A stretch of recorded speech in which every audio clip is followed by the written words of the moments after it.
மகா சிவராத்திரியில் இருந்து கும்பகோணம் நாகேஸ்வரர் கோவிலில் 1000 பெண்கள் திரண்டு நடத்திய பூஜை.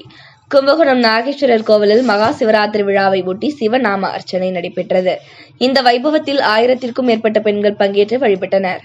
ओम अमराज नमः, ओम गंधर्वाज नमः, ओम आदिदाज नमः, ओम दर्शाज नमः, ओम शस्विंचाज नमः, ओम शस्त्राज नमः, शक्राज नमः, ओम वंशनादाज नमः, ओम अनिंताज नमः, ओम सर्वांकरूपाज नमः, ओम चंद्रशेखराज नमः, ओम अमरेशराज नमः, ओम महादेव, ओम अनिबालाज नमः, ओम शेखितराज नमः, ओम हविषे नमः, ओम अजप्रियाज नमः, ओम कमल, ओम चलाज नमः, ओम चालाज नमः, ओम आविदाज नमः, ओम आदेशाज नमः, ओम सर्वगंध सकलाज नमः, ओम तोरणाज नमः, சாமி வந்து ஆடிய பெண் ओम वासाज नमः, ओम परिदिपात्राज नमः, ओम शब्दयोगनाज नमः, ओम सर्वत्राज नमः, ओम वृद्धाज नमः, ओम अविद्राज नमः, ओम गुणाधिकाज नमः, ओम नित्याज नमः।